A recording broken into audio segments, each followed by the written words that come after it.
Kundi la wapiganaji wa Hamas limekubali baadhi ya vipengele vya mpango wa amani wa Trump na kueleza kuwa vipengele vingine vinahitaji mazungumzo ili kufikia makubaliano ya kusitisha mapigano huko Gaza.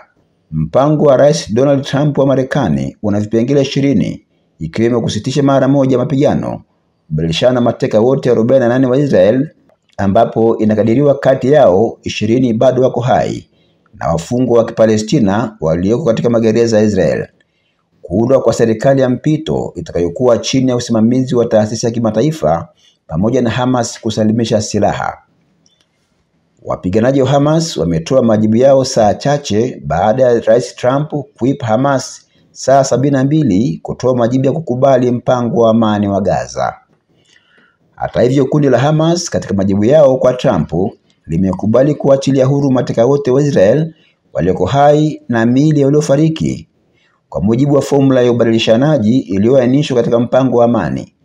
Kundi hilo limesema liko tayari kukaa kwenye meza ya mazungumzo kupitia upatanishi kujadili undani wa mpango wa amani wa Trump.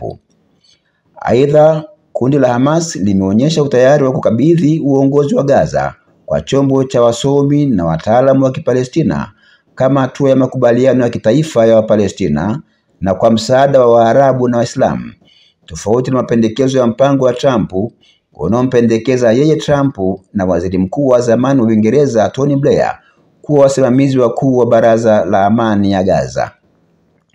Pamoja na kundi la Hamas kutoa majibu ya kukubali baadhi ya vipengele vya mpango wa amani wa Trump kati ya vipengele 20, suala la kukabidhi silaha halijawekwa wazi na kundi hilo.